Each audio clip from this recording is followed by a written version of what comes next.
ನಮಸ್ಕಾರ, ನೀವು ನೋಡ್ತಾ ಇದ್ದೀರಾ ಏಷ್ಯಾನೆಟ್ ಸುವರ್ಣ ನ್ಯೂಸ್. ನಾನು ಭಾವನಾ ನಾಗಯ್ಯ. ಬೂದಿ ಮುಚ್ಚಿದ ಕೆಂಡದಂತಿರುವ ಮದ್ದೂರು ಪಟ್ಟಣದಲ್ಲಿ ಇವತ್ತು ಸಾಮೂಹಿಕ ಗಣಪತಿ ವಿಸರ್ಜನಾ ಕಾರ್ಯಕ್ರಮ ಹಮ್ಮಿಕೊಂಡಿದ್ದಾರೆ. ರಾಜಕೀಯ ನಾಯಕರು ಸೇರಿದಂತೆ ಹಲವಾರು ಜನ ಇದರಲ್ಲಿ ಭಾಗಿಯಾಗ್ತಾ ಇದ್ದಾರೆ. ವೀಕ್ಷಕರೇ, ಮಂಡ್ಯ ಭಾಗ ಯಾವಾಗಲೂ ಸದ್ದು ಮಾಡ್ತಾ ಇದ್ದಿದ್ದು ಜನಪರ ಹೋರಾಟಗಳಿಗಾಗಿ, ನೀರಿನ ವಿಷಯದ ಹೋರಾಟಗಳಿಗೆ, ಕನ್ನಡ ಪರ ಹೋರಾಟಗಳಿಗೆ. ಆದರೆ ಕಳೆದ 2-3 ವರ್ಷಗಳಿಂದ ನಾವು ಗಮನ ಹರಿಸ್ತಾ ಇದ್ರೆ ಕೋಮು ದಳ್ಳೂರಿಗೆ ಮಂಡ್ಯ ಭಾಗ ಇವತ್ತು ಬಲಿಯಾಗ್ತಾ ಇದೆಯಾ? ಹಿಂಗಿದ್ದೊಂದು ಪ್ರಶ್ನೆ ಮೇಲಿಂದ ಮೇಲೆ ಕಾಡೋದಕ್ಕೆ ಶುರುವಾಗುತ್ತೆ. ಕೆರಗೋಡಾಯ್ತು, ನಾಗಮಂಗಲ ಆಯ್ತು, ಈಗ ಮದ್ದೂರಿನ ಸರದಿ. ಗಣೇಶನ ಮೆರವಣಿಗೆ ಸಂದರ್ಭದಲ್ಲಿ ಕಲ್ಲು ತೂರಾಟ ಮಾಡಿಸ್ತಾರೆ ಕಿಡಿಗೇಡಿಗಳು. ಅವರ ಮೇಲೆ ಎಫ್ಐಆರ್ ದಾಖಲಾಗತ್ತೆ.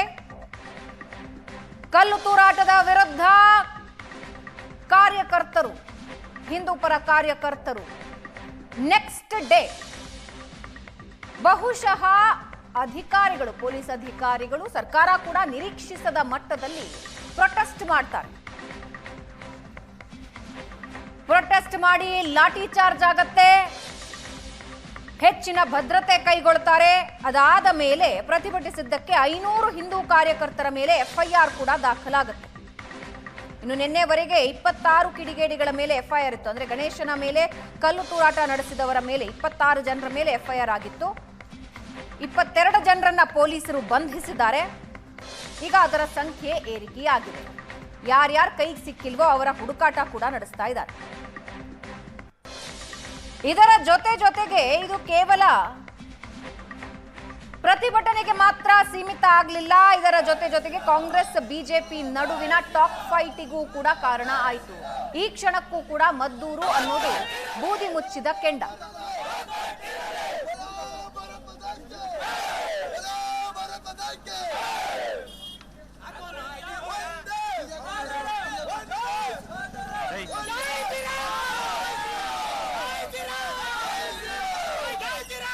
ಇವತ್ತು ಬೆಳಗ್ಗೆಯ ವಿಜುವಲ್ ನೀವು ನೋಡ್ತಾ ಇದ್ದೀರಿ. ಒಂದು ಕಡೆ ಮದ್ದೂರಲ್ಲಿ ಖಾಕಿ ಸರ್ಪಗಾವಲಿದೆ, ಮತ್ತೊಂದು ಕಡೆ ಪ್ರತಿಭಟನೆ ಕಹಳೆ ಮೊಳಗುತ್ತಾ ಇದೆ. ಸಾಮೂಹಿಕ ಗಣಪತಿ ವಿಸರ್ಜನೆಗೆ ಇವತ್ತು ಕರೆ ಕೊಡಲಾಗಿದೆ. ಬಿಜೆಪಿ ನಾಯಕರು ಸೇರಿದಂತೆ ಹಲವಾರು ಜನ ಕೈ ಜೋಡಿಸೋರಿದ್ದಾರೆ.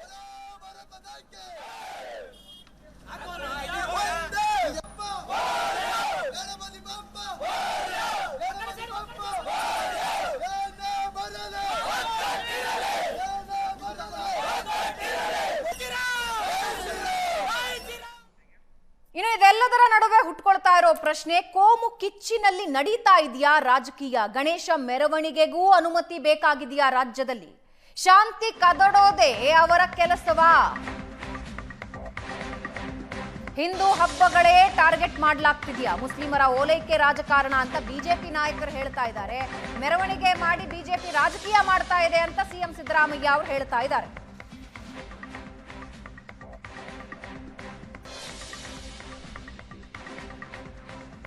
ಗಣೇಶ ಹಬ್ಬ ಆಚರಣೆಗೆ ರೆಸ್ಟ್ರಿಕ್ಷನ್, ಯಾವ ಹಬ್ಬಗಳಿಗೂ ಈ ರೆಸ್ಟ್ರಿಕ್ಷನ್ಗಳಿಲ್ಲ.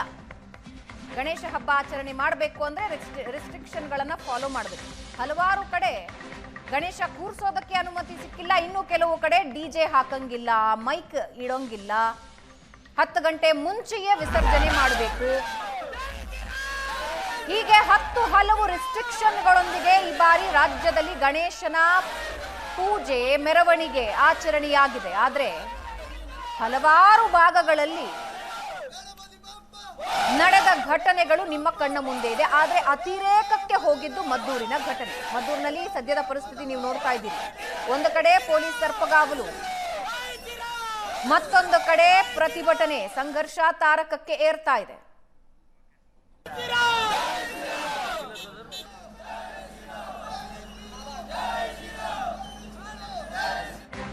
ಇನ್ನು ಮದ್ದೂರಲ್ಲಿ ಇವತ್ತು ಸಾಮೂಹಿಕ ಗಣೇಶ ವಿಸರ್ಜನೆ. ಬಿಜೆಪಿ ಜೆಡಿಎಸ್ ನೇತೃತ್ವದಲ್ಲಿ ಬೃಹತ್ ಮೆರವಣಿಗೆ ಇಟ್ಕೊಂಡಿದ್ದಾರೆ. ಮೆರವಣಿಗೆಯಲ್ಲಿ ಹಿಂದೂ ಸಂಘಟನೆಗಳು ಭಾಗಿಯಾಗ್ತಾ ಇವೆ. ಬೆಳಗ್ಗೆ 10:30ರಿಂದ ಈ ಮೆರವಣಿಗೆ ಶುರು ಆಗ್ತಾ ಇದೆ. 28 ಗಣೇಶ ಮೂರ್ತಿಗಳ ವಿಸರ್ಜನಾ ಕಾರ್ಯಕ್ರಮ ಇದೆ. 20,000ಕ್ಕೂ ಅಧಿಕ ಜನ ಸೇರೋ ನಿರೀಕ್ಷೆ ಇದ್ದು ಹೊಳೆ ಬೀದಿ, ಪೇಟೆ ಬೀದಿ, ಟಿಬಿ ಸರ್ಕಲ್ನಲ್ಲಿ ಈ ಮೆರವಣಿಗೆ ನಡೆಯುತ್ತೆ. ಕೊಲ್ಲಿ ಸರ್ಕಲ್ನಲ್ಲಿ ಈ ಮೆರವಣಿಗೆ ಅಂತ್ಯವಾಗುತ್ತೆ. ಶಿಂಷಾ ನದಿಯಲ್ಲಿ ಗಣೇಶ ಮೂರ್ತಿಯ ವಿಸರ್ಜನೆಯಾಗುತ್ತೆ.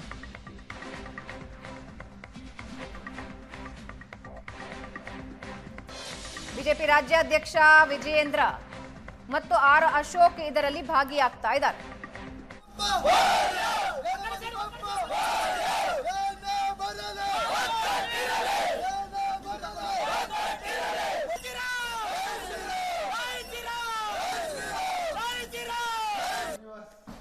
ಬಿಜೆಪಿಯವರಿಗೆ ಶಾಂತಿ ಕದಡದೆ ಅವರ ಉದ್ದೇಶ, ಶಾಂತಿ ಕದಡದೆ ಅವರ ಉದ್ದೇಶ. ಈಗ ಮೈಸೂರಿನಲ್ಲಿ ಚಾಮುಂಡಿ ಬೆಟ್ಟ ಚಲೋ ಅಂತ ಮಾಡಿದ್ರು. RSSನವರು ಬೇರೆಯವ್ರ ಕಡೆಯಿಂದೆಲ್ಲ ಬಂದಿದ್ದಾರೆ. ಶಿವಮೊಗ್ಗದವರು, ಚಿಕ್ಕಮಗಳೂರಿನವರು, ಕೊಡಗಿನವರು, ಚಾಮರಾಜನಗರದವರು, ಮಂಡ್ಯ ಇವೆಲ್ಲ ಬಂದು ದಿನ ಹಾಳು ಮಾಡೋದು, ಶಾಂತಿಯನ್ನು ಕದಡತಕ್ಕಂಥದ್ದು ಇದನ್ನು ಮಾಡ್ತಾರೆ. ಅದಕ್ಕೆ ಚಾಮುಂಡಿ ಬೆಟ್ಟಕ್ಕೆ ಹೋಗ್ಲಿಕ್ಕೆ ನಮ್ಮ ಪೊಲೀಸ್ನವ್ರು ಬಿಟ್ಟಿಲ್ಲ. ಮದ್ದೂರಿನಲ್ಲಿ ಇವತ್ತು ಬಂದ್ ಮಾಡೋಕ್ಕೆ ಕರೆದಿದ್ರು. ಅವರು ಹೇಳೋಕ್ಕೂ ಮುಂಚಿತವಾಗಿ 21 ಜನಕ್ಕೆ ಅರೆಸ್ಟ್ ಮಾಡಿದ್ದೀವಿ. ಯಾರು ತಪ್ಪು ಮಾಡ್ತಾರೆ ಅವ್ರ ಮೇಲೆ ಕ್ರಮ ತಗೊಳ್ಳಿ. ಮಸೀದಿ ಒಳಗೆ ಕೂತ್ಕೊಂಡು ಗಣೇಶನ ಮೆರವಣಿಗೆ ಮೇಲೆ, ವಿಸರ್ಜನೆ ಮೆರವಣಿಗೆ ಮೇಲೆ ಕಲ್ಲು ಹೊಡಿತಾರೆ. ಅಂದರೆ ಅರ್ಥ ಏನು? ಸರ್ಕಾರ ನಮ್ಮನ್ನು ಪ್ರೊಟೆಕ್ಟ್ ಮಾಡ್ತದೆ ಅನ್ನುವಂಥ ಒಂದು ಹುಚ್ಚು ಧೈರ್ಯ ಈ ಜನರಿಗೆ ಇದೆ. ಅವರ ಮೇಲಿದ್ದಂಥ ಕೇಸುಗಳನ್ನು ವಾಪಸ್ ತೆಗೆದುಕೊಳ್ಬೇಕಂತ ತೀರ್ಮಾನ ಮಾಡ್ಯಾರ ಸರ್ಕಾರದವರು. ಅಂದ್ರೆ ಆ ತುಷ್ಟೀಕರಣದ ಪರಾಕಾಷ್ಠೆ ಎಷ್ಟಿದೆ ಅಂತಂದ್ರೆ, ಅವರೆಲ್ಲರ ಮೇಲೆ ಕೇಸ್ ವಿತ್ಡ್ರಾ ಮಾಡಿದ್ರೆ ಏನಾಗ್ತದೆ? ಸಹಜವಾಗಿ ಅವ್ರಿಗೆ ಅನ್ನಿಸ್ತದೆ, ನಾವು ಏನೇ ಗಲಾಟೆ ಮಾಡಿದ್ರು, ಏನೇ ಸಮಾಜ ವಿದ್ರೋಹಿ ಕೃತ್ಯ ಮಾಡಿದ್ರು, ದೇಶ ವಿದ್ರೋಹಿ ಕೃತ್ಯ ಮಾಡಿದ್ರು, ಕಾಂಗ್ರೆಸ್ ಸರ್ಕಾರ ಇದೆ, ಸಿದ್ದರಾಮಯ್ಯನವರಿದ್ದಾರೆ, DK ಶಿವಕುಮಾರ್ ಇದ್ದಾರೆ, ಅವರು ನಮ್ಮನ್ನು ಸಂರಕ್ಷಣೆ ಮಾಡ್ತಾರೆ ಅನ್ನುವಂಥ ಒಂದು ಭಾವನೆಯಲ್ಲಿ ಅವರಿಗೆ ಒಂದು ರೀತಿ ಧೈರ್ಯ ಬರ್ತಾರೆ. ಮದ್ದೂರು ಗಲಾಟೆ ಈಗಾಗಲೇ ಕಂಟ್ರೋಲ್ಗೆ ಬಂದಿದೆ.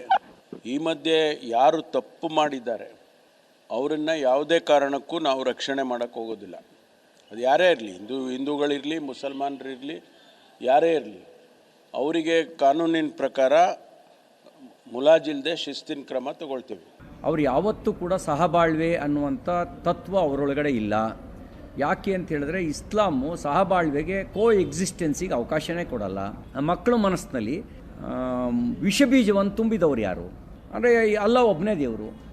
ಅಲ್ಲ ಒಬ್ಬನೇ ದೇವರು ಅಂದರೆ ಅವರಿಗೆ ಅಲ್ಲಾನನ್ನು ಹೊರತುಪಡಿಸಿ ಉಳಿದ ದೇವರ ಅಸ್ತಿತ್ವವನ್ನೇ ಒಪ್ಕೊಳ್ಳಲ್ಲ. ನಮಗೆ ಬಂದಿರೋ ಮಾಹಿತಿ ಪ್ರಕಾರ ಇದೊಂದು ಟೆಸ್ಟ್ ಡೋಸು. ಮಂಡ್ಯದಂಥ ಕಡೆಗಳಲ್ಲಿ 90% ಹಿಂದೂಗಳಿರೋ ಕಡೆಗೆ ಅವರು ಇದು ಟೆಸ್ಟ್ ಡೋಸ್ ಕೊಡ್ತಾ ಇದ್ದಾರೆ. ಮಂಡ್ಯ ಏನು ಪ್ರತಿಕ್ರಿಯಿಸುತ್ತೆ, ಹಿಂದೂ ಸಮಾಜ ಹೇಗೆ ಪ್ರತಿಕ್ರಿಯಿಸುತ್ತೆ, ಕರ್ನಾಟಕ ಹೇಗೆ ಪ್ರತಿಕ್ರಿಯಿಸುತ್ತೆ ಅನ್ನೋದನ್ನು ನೋಡಿ. ಹಿಂದೂ ಸಂಪ್ರದಾಯ ನಡೆಸ್ತಕ್ಕಂಥ ಯಾವುದೇ ಸಂಘಟನೆಗೆ, ಯಾವುದೇ ವ್ಯಕ್ತಿಗೆ ನಾವು ಯಾವತ್ತೂ ಲಘುವಾಗಿ ಮಾತಾಡಿದ್ವಿ. ಎಲ್ಲ ಟೈಮ್ನಲ್ಲೂ ಅವರನ್ನು ಗೌರವಯುತವಾಗಿ ಕಂಡಿದ್ದೀವಿ. ಅವರಿಗೆ ಪ್ರವೋಕ್ ಮಾಡ್ತಕ್ಕಂಥ ಸಂದರ್ಭ ಬಂದಾಗ ರಾಜಕೀಯ ಪಕ್ಷಗಳಿಗೆ, ರಾಜಕೀಯ ಮುಖಂಡರಿಗೆ ಟೀಕೆ ಮಾಡಿದ್ದಾರೆ. ಸೊ ಕೆಲವು ಎಲ್ಲಿ ಪ್ರಚೋದನೆ ಮಾಡ್ತಕ್ಕಂಥ ವ್ಯಕ್ತಿಗಳಿದ್ದಾರೆ ಅವರನ್ನು ಮಾತ್ರ ಟೀಕೆ ಮಾಡಿದ್ದೀವಿ ವಿನ ನಾನು ಗಣಪತಿ ವಿಸರ್ಜನೆ ಮಾಡಲಿಕ್ಕೆ ಇರೋ ಕಮಿಟಿಗಳ ಬಗ್ಗೆ ನಾವೇನು ಮಾತಾಡೋಕ್ಕೆ ಹೋಗಿಲ್ಲ. ಇವತ್ತು ಅವರು ಬಂದಿದ್ರೆ ಒಂದು ಜಿಲ್ಲೆಯ ಸೌಹಾರ್ದ ಕಾಪಾಡೋದಕ್ಕೆ ಮುಂದಾಗವ್ರೆ ಅಂತ ಮೆಸೇಜ್ ಇದೆ. ಅವ್ರು ಬಂದಿಲ್ಲ ಅಂದರೆ ಅವ್ರು ಅದಕ್ಕೆ ಬೇಕಿಲ್ಲ ಅಂತಾರೆ, ಆದರೆ ನಮಗೆ ಬೇಕಿದೆ. ಕಲ್ಲೆಸ್ತಿರ್ತಕ್ಕಂಥದ್ದು ಇವತ್ತು ಚಲವಾದಿ ನಾರಾಯಣ ಸ್ವಾಮಿ ಉಸ್ತುವಾರಿ ಸಚಿವರು ಶಾಂತಿ ಸಭೆ, ಚಲುನಾರಾಯಣ ಸ್ವಾಮಿಯವರು, ಚಲುವರಾಯ ಸ್ವಾಮಿಯವರು ಶಾಂತಿ ಸಭೆ ಕರೆದ್ರೆ ಇವತ್ತು ಯಾವುದೇ ಹಿಂದೂ ಸಂಘಟನೆಗಳು ಆ ಶಾಂತಿ ಸಭೆಯಲ್ಲಿ ಭಾಗವಹಿಸಿಲ್ಲ. ಕಾರಣ ಏನು ಅಂತ ಹೇಳಿದ್ರೆ, ಈ ಸರ್ಕಾರದ ಬಗ್ಗೆ ಕಿಂಚಿತ್ತೂ ಕೂಡ ಇವತ್ತು ವಿಶ್ವಾಸ ಉಳಿದುಕೊಂಡಿಲ್ಲ ಹಿಂದೂ ಕಾರ್ಯಕರ್ತರಿಗೆ, ಹಿಂದೂ ಸಂಘಟನೆಗಳಿಗೆ. ಯಾವ ಕಡೆ ಹೋಗ್ತಾ ಇದೆ ಸಮಾಜ ಅನ್ನೋದು ಸದ್ಯಕ್ಕಿರೋ ಪ್ರಶ್ನೆ. ಒಂದು ಗಣಪತಿ ಮೂರ್ತಿಯ ಮೆರವಣಿಗೆ ವಿಸರ್ಜನೆ ಇಷ್ಟು ದೊಡ್ಡ ಮಟ್ಟಕ್ಕೆ ಕಿಚ್ಚು ಹತ್ತಿಸಬಹುದು ಅಂದ್ರೆ ಸರ್ಕಾರ, ವ್ಯವಸ್ಥೆ, ಸಾರ್ವಜನಿಕರು ಯಾವ ಕಡೆ ಮುಖ ಮಾಡ್ತಾ ಇದ್ದಾರೆ ಅನ್ನೋ ಪ್ರಶ್ನೆ ಇದೆ. ಪ್ರಶ್ನೆಯೊಂದಿಗೆ ಇವತ್ತಿನ ಚರ್ಚೆ ನಾನು ಆರಂಭಿಸ್ತಾ ಇದ್ದೀನಿ. ನನ್ನೊಂದಿಗೆ ಗಣ್ಯ ಅತಿಥಿಗಳಿದ್ದಾರೆ. ಮೊದಲಿಗೆ ಬಿಜೆಪಿ ವಕ್ತಾರರಾದ ಮೋಹನ್ ವಿಶ್ವ ಅವರಿದ್ದಾರೆ. ಮೋಹನ್ ವಿಶ್ವ ಅವರೇ ನಮಸ್ಕಾರ, ಕಾರ್ಯಕ್ರಮಕ್ಕೆ ಸ್ವಾಗತ. ಮುಸ್ಲಿಂ ಮುಖಂಡರಾದ ಅಬ್ದುಲ್ ರಜಾಕ್ ಅವರಿದ್ದಾರೆ. ಅಬ್ದುಲ್ ರಜಾಕ್ ಅವರೇ ಕಾರ್ಯಕ್ರಮಕ್ಕೆ ಸ್ವಾಗತ. ಕಾಂಗ್ರೆಸ್ ವಕ್ತಾರರಾದ ನಟರಾಜ್ ಗೌಡ್ರು ನಮ್ಮ ಜೊತೆ ಇದ್ದಾರೆ. ನಟರಾಜ್ ಗೌಡ್ರೆ ಕಾರ್ಯಕ್ರಮಕ್ಕೆ ಸ್ವಾಗತ. ನಟರಾಜ್ ಗೌಡ್ರೆ, ಶಾಂತಿ ಸಭೆ ಚಲುವರಾಯಸ್ವಾಮಿ ಅವರ ನೇತೃತ್ವದಲ್ಲಿ ಪ್ಲಾನ್ ಮಾಡಲಾಯಿತು, ಆದರೆ ಹಿಂದೂ ಮುಖಂಡರು ಯಾರು ಕೂಡ ಅದರಲ್ಲಿ ಭಾಗಿಯಾಗ್ತಾ ಇಲ್ಲ. ಸರ್, ಮೊನ್ನೆಯಿಂದ ಮದ್ದೂರಿನ ಜನ ಕೇಳಿದ ಪ್ರಶ್ನೆ, ನಾವು ಏನು ತಪ್ಪು ಮಾಡಿದ್ವಿ, ಒಂದು ಗಣೇಶನ ಮೆರವಣಿಗೆ ಮಾಡೋದಕ್ಕೆ ಸಾಧ್ಯ ಇಲ್ವಾ ಅಂತ. ಶಾಂತಿ ಸುವ್ಯವಸ್ಥೆ ಕಾಪಾಡೋದಕ್ಕೆ ಎಲ್ಲ ವ್ಯವಸ್ಥೆ ಮಾಡಿದ್ರು ಅಂತ ಹೇಳಿದ್ರು. ಅದಾದ ಮೇಲೆ ಗಲಾಟೆ ಆಯಿತು. ನಿನ್ನೆ ಮದ್ದೂರಿನಲ್ಲಿ ನಡೆದ ಎಲ್ಲ ಪ್ರಹಸನ ನೋಡ್ತಾ ಇದ್ದೀರಾ. Why it is happening? ಮೊದಲಿಗೆ ಕೆರಗೋಡು, ಆಮೇಲೆ ನಾಗಮಂಗಲ, ಈಗ ಮದ್ದೂರು. ಇನ್ನು ಮಂಡ್ಯದಲ್ಲಿ ಎಕ್ಸ್ಪೆರಿಮೆಂಟ್ಸ್ ನಡೀತಾ ಇದೆಯಾ ಸರ್? ನನಗೆ ಅರ್ಥ ಆಗ್ತಾ ಇಲ್ಲ. ಯಾಕೆ ಅಂದ್ರೆ ಮಂಡ್ಯ ಭಾಗದ ಜನ ಹೆಸರುವಾಸಿಯಾಗಿದ್ದು ನಾಡಪರ ಹೋರಾಟಗಳಲ್ಲಿ, ನೆಲದ ಪರ ಹೋರಾಟಗಳಲ್ಲಿ, ಜಲದ ಪರ ಹೋರಾಟಗಳಲ್ಲಿ. ನಿಜ, ನೆವರ್ ಬಿಫೋರ್ ಸರ್. ಮಂಡ್ಯ, ನಾನು ಮೈಸೂರಿನವಳಾಗ್ಲಿ ಬಹಳ ವರ್ಷಗಳಿಂದ ನೋಡಿದ್ದೀನಿ. ಯಾವತ್ತೂ ಕೂಡ ಇಂಥ ಕೋಮು ದಳ್ಳೂರಿ ನಾನು ನೋಡಿಲ್ಲ. ಸಣ್ಣ ಪುಟ್ಟ ಗಲಾಟೆಗಳಾಗಿವೆ, ನಾನು ಇಲ್ಲ ಅಂತ ಹೇಳ್ತಾ ಇಲ್ಲ. ಇಷ್ಟು ದೊಡ್ಡ ಮಟ್ಟದ ಹಂಗಾಮಗಳು ನಾನು ನೋಡೇ ಇಲ್ಲ. ಏನಾಗ್ತಾ ಇದೆ ಅಲ್ಲಿ? ಇಲ್ಲ, ಇದೊಂದು ಬಹಳ ದುರದೃಷ್ಟಕರ. ಯಾಕಂದರೆ ಎಲ್ಲಿ ಮಂಗಳೂರಿನಲ್ಲಿ ಯಾವ ಮೂಲಭೂತವಾದಿಗಳು ಮಂಗಳೂರಿನ ಲ್ಯಾಬ್ರೇಟರಿ ಮಾಡಿಕೊಂಡ್ರು, ಯಾವುದು ಜನ ಬಹಳ ಬುದ್ಧಿವಂತರ ನಾಡು ಮಂಗಳೂರು, ಅಂತಹ ಜಾಗದಲ್ಲಿ ಹೋಗಿ ಕೋಮು ದಳ್ಳೂರಿ ಬೆಂಕಿ ಬೇಯಿಸಿದ್ರು. ಅಲ್ಲಿ ಆ ಬೆಂಕಿಯಲ್ಲೇ ಕೆಲವರು ಶಾಸಕರಾಗಿ ವಿಧಾನಸೌಧಕ್ಕೆ ಬಂದರು, ಕೆಲವರು ಯುವಕರು ಮಸಣಕ್ಕೆ ಹೋದ್ರು. ಆ ಸಾವುಗಳನ್ನ ಕಂಡು ಶಾಸಕರು ಬಿಸಿ ಕಾಯಿಸ್ಕೊಳ್ತಿದ್ದಾರೆ ಅಲ್ಲಿ. ನಮ್ಮಲ್ಲಿ ನಮ್ಮ ಶಾಸಕರಿದ್ದಾರೆ. ಶಾಸಕರಿಗೆ ಅಗತ್ಯ ಇಲ್ಲ, ಶಾಸಕರಿಗೆ ಮತ್ತೆ ಇದಕ್ಕೆ ಅಗತ್ಯ ಇಲ್ಲ, ಬಿಜೆಪಿಗೆ ಅಗತ್ಯ ಇದೆ. ಯಾಕಂದ್ರೆ ಈ ಭಾರತದ ಇತಿಹಾಸದಲ್ಲೇನೆ ಸ್ವತಂತ್ರ ಬಂದ ನಂತರ ಒಂದು ಜಿಲ್ಲಾ ಪಂಚಾಯತ್, ಒಂದು ತಾಲೂಕ್ ಪಂಚಾಯತ್, ಒಂದು ಗ್ರಾಮ ಪಂಚಾಯತ್, ಒಂದು ಅಸೆಂಬ್ಲಿ, ಒಂದು ಪಾರ್ಲಿಮೆಂಟ್ ಗೆಲ್ಲಕ್ಕಾಗಿಲ್ಲ ಬಿಜೆಪಿಗಳಿಗೆ. ತನ್ನ ನೆಲೆ ಊರಿಲ್ಲ. ಯಾಕಂದ್ರೆ ಅಲ್ಲಿ ಜನ ಇದಾರಲ್ಲ, ಪ್ರಜ್ಞಾವಂತ ಜನ, ಜಾತ್ಯತೀತವಾದಿಗಳು. ಅವ್ರ ಹತ್ರ ಹೆಂಗೆ ನಾವು ಸಾಮರಸ್ಯವನ್ನು ಹಾಳು ಮಾಡಿ ಅಲ್ಲಿ ಕೋಮು ಧ್ರುವೀಕರಣ ಹೆಂಗ್ ಮಾಡೋದು ಬಿಜೆಪಿ ಮುಂಚೆಯಿಂದ ಸಂಚು ಮಾಡ್ಕೊಂಡು ಬಂದಿದೆ. ಅದೇ ಸಂಚಿನ ಭಾಗವಾಗಿ ಆ ಪ್ರಜ್ಞಾವಂತ ಜನನೇ ಮೊನ್ನೆ ಬೈಟ್ ಕೊಟ್ಟಿದ್ದಾರೆ ಸರ್, ನಮ್ಮನ್ನ ಯಾಕೆ ಹಿಂಗ್ ನಡೆಸ್ಕೊತಿದ್ದೀರಿ ಅಂತ. ನಿನ್ನೆ ಒಂದು ಘಟನೆ ನೀವು ನೋಡ್ತಾ ಇದ್ರಿ. ಒಂದು ಹೆಣ್ಣು ಮಗಳು ಚಾಮುಂಡಿ ಬೆಟ್ಟಕ್ಕೆ ಹೋಗೋದಕ್ಕೂ ಕೂಡ ಅಲ್ಲಿ ಒದ್ದಾಡಬೇಕಾದ ಪರಿಸ್ಥಿತಿ ಬಂದಿದೆ. ಏನಾಗ್ತಾ ಇದೆ? ಆಮೇಲೆ ನಿಮ್ಮದೇ ಸರ್ಕಾರ ಇರುವಾಗ್ಲೇ ಈ ಕೆರಗೋಡು, ನಾಗಮಂಗಲ ಮತ್ತೆ ಮದ್ದೂರಿನಲ್ಲಿ ಘಟನೆಗಳು ನಡೆದಿರೋದು ನೋಡಿ. ರಾಜ್ಯದಲ್ಲಿ ನಿಮ್ಮದೇ ಎಷ್ಟು ಜನ ಶಾಸಕರಿದ್ದಾರೆ ಸರ್ ಮಂಡ್ಯ ಭಾಗದಲ್ಲಿ? ಎಲ್ಲರ ಶಾಸಕರು ನಮ್ಮವರೇ. ಮತ್ತೆ ನಾನೇನ್ ಹೇಳ್ತಾ ಇದೀನಿ ಅಂದ್ರೆ, ಅಲ್ಲಿ ಶಾಸಕರಿದ್ದಾರೆ, ಗೆದ್ದಿದ್ದಾರೆ, ಅವರು ಒಳ್ಳೆ ಆಳ್ವಿಕೆ ಮಾಡ್ತಾ ಇದ್ದಾರೆ. ಬಿಜೆಪಿಗೆ ಸಹಿಸಕ್ ಆಗ್ತಾ ಇಲ್ಲ. ಬಿಜೆಪಿಗೆ ಸಹಿಸಕ್ ಆಗ್ತಾ ಇಲ್ಲ. JDS ಬಿಜೆಪಿ ಕೈ ಜೋಡಿಸಿದ ಮೇಲೆ ಬಿಜೆಪಿ ಅವರಿಗೆ ಫುಲ್ ಎಂಟ್ರಿ ಕೊಟ್ಟಂಗಾಗಿದೆ. JDS ತುಂಬಾ ಅಲ್ಲಿ ಒಳಬಿಟ್ಕೊಂಡಿದೆ. ರೈತರ ಮಕ್ಕಳಿಗೆ ಯಾರು ಹಸಿರು ಶಾಲೆ ಹಾಕೊಂಡು ಅಲ್ಲಿ ದುಡಿತಾ ಇದ್ರು, ನೀವು ಹೇಳ್ದಂಗೆ ಕಾವೇರಿ ಹೋರಾಟ ಮಾಡ್ತಾ ಇದ್ರು, ರೈತರ ಪರ ಹೋರಾಟ ಮಾಡ್ತಾ ಇದ್ರು, ಅಂತ ಮಕ್ಕಳಿಗೆ ಇವತ್ತು ಕೇಸರಿ ಶಾಲೆ ಹಾಕ್ಬಿಟ್ಟು ರಸ್ತೆ ಮೇಲೆ ಬಿಟ್ಟವ್ರೆ. ಕುಮಾರಸ್ವಾಮಿ ಅವರು, ಅಶ್ವಥ್ ನಾರಾಯಣ ನೋಡಿ, ಕತ್ತಲೆಯಲ್ಲಿ ಲೈಟ್ ಆಫ್ ಮಾಡಿ ಕಿಡಿಗೇಡಿಗಳು, ಸಮಾಜಘಾತಕ ಶಕ್ತಿಗಳು ಅವತ್ತು ಕಲ್ಲೊಡೆದಿದ್ದಾರೆ. 1 ಲಕ್ಷ ಕರ್ನಾಟಕದಲ್ಲಿ ಒಂದು ಗಣೇಶನ ಪ್ರತಿಮೆಯನ್ನು ಪ್ರತಿಷ್ಠಾಪನೆ ಮಾಡಿದ್ದಾರೆ, ಮೆರವಣಿಗೆ ಮಾಡಿದ್ದಾರೆ, ವಿಸರ್ಜನೆ ಮಾಡಿದ್ದಾರೆ, ಎಲ್ಲೂ ಗಲಾಟೆ ಆಗಿಲ್ಲ. ಈ ಒಂದು ಜಾಗದಲ್ಲಿ ಕತ್ತಲೆಯಲ್ಲಿ ಯಾರು ಕಲ್ಲೊಡೆದಿದ್ದಾರೆ ಕಿಡಿಗಳು, ಸಮಾಜಘಾತಕ ಶಕ್ತಿಗಳು, ಅವ್ರನ್ನ ಮಟ್ಟ ಹಾಕೋ ಕೆಲಸವನ್ನ ಸರ್ಕಾರ ಮಾಡಿದೆ. ಇದ್ದು ಒದ್ದು ಒಳಗಾಕಿದೆ, ಅವ್ರನ್ನ ಪೊಲೀಸ್ ಇಲಾಖೆ ಅವ್ರನ್ನ ಒದ್ದು ಒಳಗಾಕಿದೆ. ಅದು ಒಂದು ಭಾಗ. ಅವತ್ತು ಅಲ್ಲಿ ಶಾಂತಿಯುತವಾಗಿ ಆಮೇಲೆ ವಿಸರ್ಜನೆ ಕೂಡ ಮಾಡಿದ್ದಾರೆ ಗಣೇಶನ. ಅವತ್ತು ಇದ್ದಿದ್ದ ಪೊಲೀಸರು ಎಷ್ಟು 4 ಜನ 5 ಜನದಲ್ಲಿ ಅವತ್ತಲ್ಲಿ ವಿಸರ್ಜನೆ ಕೂಡ ಮಾಡಿಸಿದ್ದಾರೆ. ಮೊನ್ನೆ ಬೆಳಗ್ಗೆ ನಾವು ಏನು ಮಾಡಬೇಕಾಗಿ ಬಂತು, 8ನೇ ತಾರೀಕು ನಾವಲ್ಲಿ 800 ಜನ ಪೊಲೀಸರನ್ನ ಅಲ್ಲಿ ನಿಯೋಜನೆ ಮಾಡಬೇಕಾಗಿ ಬಂತು. ಯಾಕೆ? 6 ವರ್ಷ ಕೇಳ್ತಾರೆ ಅದು ಮಿನಿ ಪಾಕಿಸ್ತಾನ ಅಂತ. ಅಲ್ಲ ರೀ, ಅದು ಒಂದು ಸಕ್ಕರೆ ನಾಡು, ಅದಕ್ಕೆ ಪಾಕಿಸ್ತಾನ ಅಂತ ಇವರು ಅದಕ್ಕೊಂದು ಹೀಯಾಳಿಸ್ತಾರೆ ಅದನ್ನ. ಅಶ್ವಥ್ ನಾರಾಯಣ ಹೇಳ್ತಾರೆ ಅದು ಪಾಕಿಸ್ತಾನ ಅಂತ ಹೀಯಾಳಿಸ್ತಾರೆ ಅದನ್ನ. ಇವರು ಪ್ರಚೋದನೆ ಮಾಡಿ ಅಲ್ಲಿ ಜನಗಳನ್ನ ಸೇರಿಸಿ ತಿರ್ಗಾ ಮಸೀದಿ ಕಲ್ಲು ಹೊಡೆಯುವಂಥದ್ದು, ಅಲ್ಲಿಗೆ ಅದನ್ನ ಯಾರು ನುಗ್ಗಕ್ಕೆ ಯಾರು ಪ್ರಯತ್ನ ಮಾಡಿದಂಥವ್ರು, ಮಸೀದಿ ನುಗ್ಗಕ್ಕೆ ಪ್ರಯತ್ನ ಮಾಡಿದಂಥವ್ರು ಯಾರು, ಬಾವುಟವನ್ನು ಸುಟ್ಟಂಥವ್ರು ಯಾರು? ಅವತ್ತಾಗಿರೋ ಘಟನೆಗೆ ಕಿಡಿಗೇಡಿಗಳು ಅಂತ ನಾನು ಹೇಳ್ತಾ ಇದ್ದೀನಿ. ಅವ್ರು ಒದ್ದು ಒಳಗಾಕ್ಬೇಕು, ಅವ್ರಿಗೆ ಶಿಕ್ಷೆ ಕೊಡಿಸ್ಬೇಕು ನಾನು ಹೇಳ್ತೀನಿ. ಈ ಕಿಡಿಗೇಡಿಗಳಿಗೆ ಏನ್ ಮಾಡೋಣ? ಅಶ್ವಥ್ ನಾರಾಯಣ ಅವ್ರಿಗೆ ಏನ್ ಮಾಡೋಣ? ನಿಮ್ಮದೇ ಪಕ್ಷದ ನಾಯಕರ ಮೇಲೆ ನೀವು ಮಿನಿ ಪಾಕಿಸ್ತಾನ ಅಂತ ಟ್ಯಾಗ್ ಲೈನ್ಗಳು ಕೊಡ್ತಾ ಇದ್ದೀರಾ. ನಿಮ್ಮಿಂದಾನೇ ಕೋಮು ಸೌಹಾರ್ದತೆ ಕದಡ್ತಾ ಇದೆ. ಭಾವನಾ, ಏನಾಗಿದೆ ಅಂದ್ರೆ 2.5 ವರ್ಷದ ಮುಂಚೆ ಯಾವಾಗ ಈ ಕಾಂಗ್ರೆಸ್ ಸರ್ಕಾರ ರಾಜ್ಯದಲ್ಲಿ ಅಧಿಕಾರಕ್ಕೆ ಬಂತೋ, ಅವ್ರಿಗೆ ಅತಿ ಹೆಚ್ಚು ಓಟ್ ಆಗ್ತಂತ ಒಂದು ಸಮುದಾಯದ ಪರವಾಗಿ ಋಣ ಸಂದಾಯ ಮಾಡಬೇಕು ಅಂತ ಹೇಳಿ ಅವ್ರು ಮಾಡಿದ್ದೇ ಸರಿ ಅನ್ನೋಂಗೆ ಅವ್ರ ಪರವಾಗಿ ನಿಂತ್ಕೊಂಡು ಆ ಸಮುದಾಯಕ್ಕೂ ಕೆಟ್ಟ ಹೆಸರು ಬರೋಂಗೆ ಮಾಡಿ, ಯಾರ್ಯಾರು ಕಿಡಿಗಳಿರ್ತಾರೋ ಅವ್ರ ಪರವಾಗೆಲ್ಲ ನಿಂತ್ಕೊಂಡು ಅವ್ರ ಮೇಲೆ ಕೇಸ್ಗಳನ್ನ ವಾಪಸ್ ತಗೊಳ್ಳೋದು. ಇದು ಯಾಕೆ? ಒಂದು ಪ್ಯಾಟ್ರನ್ ನೋಡಿ ನೀವಿಲ್ಲಿ. ಫಸ್ಟ್ ನಾಗಮಂಗಲದಲ್ಲಿ ಆಗುತ್ತೆ ಕಳೆದ ವರ್ಷ ಗಣೇಶನ ಮೇಲೆ ಚಪ್ಪಲಿ ತೂರಾಟ. ಅದಾದ್ಮೇಲೆ ಸಾಗರದಲ್ಲಿ 2 ಸಣ್ಣ ಮಕ್ಕಳು ಯಾವ ರೀತಿ ವಿಷ ಬೀಜ ಬಿತ್ತಿರ್ಬೋದು ಅವ್ರ ತಲೆನಲ್ಲಿ, ಗಣಪತಿ ಮೇಲೆ ಉಗಿತಾರೆ. ಆಯ್ತಲ್ಲ, ಉಗಿತಾರೆ. ಕೆರಗೋಡು, 1 ನಿಮಿಷ ಕೇಳಿಸ್ಕೊಳ್ಳಿ ಮೇಡಮ್, ಕೇಳಿಸ್ಕೊಳ್ಳಿ ದಯವಿಟ್ಟು. ಕೆರಗೋಡ್ನಲ್ಲಿ ಸಮಸ್ಯೆ ಆಗುತ್ತೆ. ನೆಕ್ಸ್ಟ್ ಈಗ ಮದ್ದೂರ್ನಲ್ಲಿ ಆಗುತ್ತೆ. ಯಾವ ಮಂಡ್ಯ ಮದ್ದೂರ್ನಲ್ಲಿ ರೈತರ ಮಕ್ಕಳು ಹಸಿರು ಶಾಲೆ ಹಾಕೊಂಡು ಪ್ರತಿಭಟನೆ ಮಾಡಿ ರೈತರ ಪರವಾಗಿ ಹೋರಾಟ ಮಾಡ್ತಿದ್ರು, ಇವತ್ತು ಅಂತ ರೈತರ ಮಕ್ಕಳಿಗೆ ಕಲ್ಲೊಡೆಯುವಂತ ಸ್ಥಿತಿ ತಂದಿಟ್ಬಿಡಲ್ಲ ಈ ಕಾಂಗ್ರೆಸ್ನವರು. ಇವ್ರು ಮಾಡಿದಂತ ತಪ್ಪು ತಾನೇ ಇದು. ನೀವು ಈ ಮಟ್ಟದ ಓಲೈಕೆ ಮಾಡಿಕೊಂಡು ಯಾರ್ಯಾರು ಪೊಲೀಸ್ ಸ್ಟೇಷನ್ ಬೆಂಕಿ ಹಚ್ತಾರೋ ಅವ್ರ ವಿರುದ್ಧ ಇರೋ ಕೇಸ್ನೆಲ್ಲ ವಾಪಸ್ ತಗೊಂಡು ಅವ್ರು ಮಾಡಿದನ್ನೇ ಸರಿ ಅನ್ಕೊಂಡು ನೀವು ಹೆಸರಿಗೆ ಮಾತ್ರ ಸರ್ವಜನಾಂಗದ ಶಾಂತಿಯ ತೋಟ ಅಂತ ಹೇಳ್ಕೊಳ್ಳೋದು, ಬಟ್ ಮಾಡ್ಕೊಳ್ಳೋದು ಮಾತ್ರ ಒಂದೇ ಓಲೈಕೆ, ಏಕ ಜನಾಂಗದ ಓಲೈಕೆ ತೋಟ ಅಂತ ಹೇಳ್ಬಿಟ್ಟು ಒಂದೇ ಸಮುದಾಯ ಓಲೈಕೆ ಮಾಡ್ಕೊಂಡು ಕೂತ್ಕೊಳ್ಳೋದು. ಬ್ಯಾಕ್ ಟು ಬ್ಯಾಕ್ ನೋಡಿ, ಈದ್ ಮಿಲಾದ್ ಪ್ರೊಸೆಷನ್ ಆಯ್ತು, ಜಸ್ಟ್ 4-5 ದಿವಸನೂ ಆಗ್ಲಿಲ್ಲ, ಇಡೀ ರಾಜ್ಯದಲ್ಲಿ ಎಲ್ಲಾದ್ರೂ ಒಂದು ಕಡೆ ಒಂದೇ ಒಂದು ಅಹಿತಕರ ಘಟನೆ ಆಯ್ತಾ? ತಿರ್ಗಾ ರಂಜಾನ್ ಹಬ್ಬ ಆಗ್ತಾ ಇದೆ, ತಿರ್ಗಾ ಕಳೆದ ವರ್ಷ ಈದ್ ಮಿಲಾದ್ ಆಗಿತ್ತು, 2.5 ವರ್ಷದಲ್ಲಿ ಆಗ್ಲಿ ಅಥವಾ ಎಷ್ಟೇ ವರ್ಷದಲ್ಲಿ ಹಿಂದೆ ತಗೊಳ್ಳಿ ಇತಿಹಾಸ ತೆಗೆದು ನೋಡ್ರೆ ಎಲ್ಲದೊಂದು ಅಹಿತಕರ ಘಟನೆ ಆಗುತ್ತಾ? ಯಾಕೆ ಕೇವಲ ಹಿಂದೂ ಹಬ್ಬಗಳಾದ್ರೆ ಮಾತ್ರ ಈ ತರ ಆಗುತ್ತೆ? ಯಾಕೆ ಕಾಂಗ್ರೆಸ್ ಅಧಿಕಾರದಲ್ಲಿದ್ರೆ ಮಾತ್ರ ಈ ತರ ಆಗುತ್ತೆ ಅಂತ ಹೇಳಿದ್ರೆ, ಈ ಮತಾಂಧ ಜಿಹಾದಿಗಳಿಗೆ ಕಲ್ತೂರವ್ರಿಗೆ ಚೆನ್ನಾಗಿ ಗೊತ್ತು ಕಾಂಗ್ರೆಸ್ ಪಕ್ಷ ಇವ್ರು ಬೆಂಕಿ ಇಟ್ರು ಇವ್ರ ಪರವಾಗಿ ನಿಂತ್ಕೊಳಕ್ಕೆ ಅಂತ ಹೇಳಿ. ತಿರ್ಗಾ ಕಾಂಗ್ರೆಸ್ ಎಲ್ಲಿದ್ಯೋ ಅಲ್ಲಿ ಒಂದು ಇಸ್ಲಾಮೀಕರಣದ ಒಂದು ರಿಸರ್ಚ್ ಅಂಡ್ ಡೆವಲಪ್ಮೆಂಟ್ ಲ್ಯಾಬ್ ಶುರುವಾಗುತ್ತೆ ಅಂತ ಕರ್ನಾಟಕನ ಅವರು ಇವತ್ತು ಇಸ್ಲಾಮೀಕರಣ ಮಾಡುವಂತ ಒಂದು R&D ಸೆಂಟರ್ ಮಾಡ್ಕೊಂಡ್ಬಿಟ್ಟಿದ್ದಾರೆ. ಇದು ಕುತ್ರ ಕೊಡ್ಲಿ ಇವರು ಹಸಿರು ಶಾಲಾ ಹಾಕೊಂಡು ಹೋರಾಟ ಮಾಡ್ತಿದ್ದಂತ ರೈತ ಮಕ್ಕಳಿಗೆ ಕಲ್ಲಲ್ಲಿ ಲಾಟಿಲ್ ಹೊಡ್ಸಿದ್ರಲ್ಲ ಕಾಂಗ್ರೆಸ್ನವರು, ಇದು ಇವ್ರು ಮಾಡಿದಂತ ಒಂದು ಕಿಡಿಗೇಡಿಗಳತನ. ಸ್ವಲ್ಪ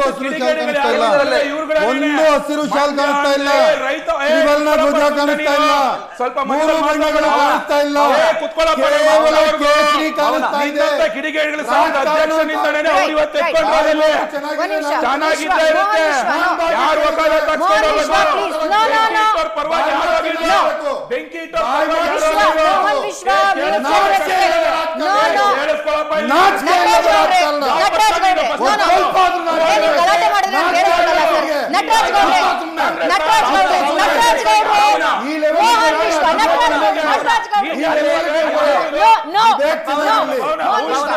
ಭಾವನಾ ಇನ್ನು ತನಿಖೆ ಈಗ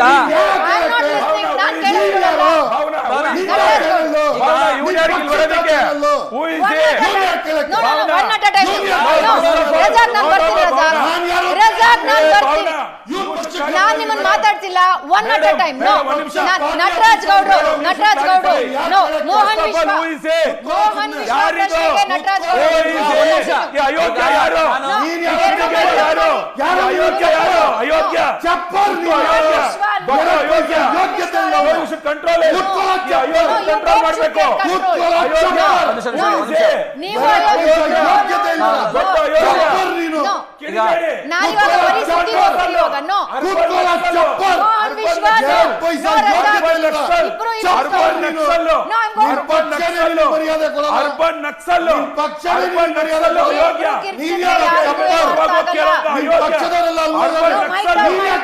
ಮೈಕ್ ಡೌನ್ ಮಾಡಿ ಇಬ್ಬರದು ನೋಡಿ. ನೀವು ರೋಡಲ್ಲಿ ಕಚ್ಚಾಡಿ ಮೋಹನ್ ವಿಶ್ವ ಅಂಡ್ ರಜಾಕ್ ಅಂಡ್ ಮೋಹನ್ ವಿಶ್ವ ನನ್ ಮಾತ್ ಕೇಳಿಸ್ಕೊಳ್ಳೋದಾದ್ರೆ ನೀವು ಬೀದಿಯಲ್ಲಿ ಕಚ್ಚಾಡಿ, ಬೀದಿಯಲ್ಲಿ ಬಟ್ಟೆ ಹರ್ಕೊಂಡು ಕಚ್ಚಾಡಿ, ನನಗದ್ರ ಅವಶ್ಯಕತೆ ಇಲ್ಲ.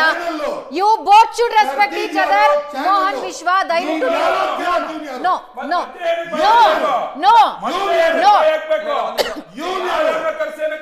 ನಿಮ್ಮಿಬ್ಬರಿಗೂ ಅಲ್ಲ ಮೋಹನ್ ವಿಶ್ವ ನಾನ್ ಹೇಳೋದನ್ನ ಕೇಳಿಸ್ಕೊಳ್ಳಿ. ನೀವು ಅಯೋಗ್ಯ ಅಂತೆಲ್ಲ ಬಳಸಂಗಿಲ್ಲ, ನೀವು ಆ ಭಾಷೆ ಬಳಸಂಗಿಲ್ಲ. ಏನಿದು ನಿಮ್ಮನ್ನ ಇಡೀ ಕರ್ನಾಟಕ ನೋಡ್ತಾ ಇದೆ. ಒಂದ್ ನಿಮಿಷ ಇಲ್ಲಿ ಬಿಜೆಪಿ ಜೆಡಿಎಸ್ ಕಾಂಗ್ರೆಸ್ ಅಂತ ಇದ್ದಾಗ ಕೆಲ್ಸಕ್ಕೆ ಬರ್ದಿರೋರ್ಗೆ ಏನ್ ಕೆಲಸ ಇಲ್ಲಿ? ನಾವ್ ಯಾರನ್ನ ಕರೆಸ್ಬೇಕು ಅಂತ ನೀವು ನಮ್ಮನ್ನ ಡೈರೆಕ್ಟ್ ಮಾಡಬೇಡಿ ವಿಶ್ವ. ನೋ ಮೋಹನ್ ವಿಶ್ವ ಅವರೇ, ಯು ಡೋಂಟ್ ಡೈರೆಕ್ಟ್ ಮೀ. ನೀವು ನನ್ನನ್ನು ಡೈರೆಕ್ಟ್ ಮಾಡಬೇಡಿ ನಾನು ಯಾರನ್ನ ಕರೆಸ್ಬೇಕು ಅಂತ. ಮುಸ್ಲಿಂ ಮುಖಂಡರಾಗ ಅವ್ರು ಬಂದು ಕೂತಿದ್ದಾರೆ. ಅಂಡ್ ನೀವು ಬೀದಿಲ್ ಕಚ್ಚಾಡ್ಕೊಳ್ಳಿ, ಬಟ್ಟೆ ಹರ್ಕೊಂಡು ಕಚ್ಚಾಡಿ. When you are in Suvarna studio please respect. Nataraj ಗೌಡ್ರೆ no no no Mohan Vishwa Nataraj ಗೌಡ್ರೆ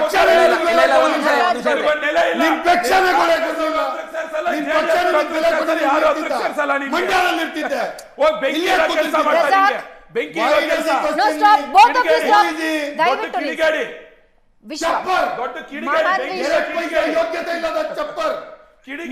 ನೀವ್ ಹಿಂಗೆ ಹಠ ಮಾಡಿದ್ರೆ ನಾನು ಡಿಸ್ಕಷನ್ ಮಾಡೋದೇ ಇಲ್ಲ. ನಿಮಗೆ ಬೀದಿ ಜಗಳ ಆಡ್ಬೇಕು ಅಂದ್ರೆ ಬೀದಿ ಇದೆ ಸರ್. ಸುವರ್ಣ ನ್ಯೂಸ್ ಸ್ಟುಡಿಯೋದಲ್ಲಿ you can't disrespect anyone. Mohan Vishwa ಅವ್ರಿಗೂ ನಾನು ಹೇಳ್ತಿದ್ದೀನಿ, ರಜಾಕ್ಗೂ ಹೇಳ್ತಾ ಇದ್ದೀನಿ. No will take a short break.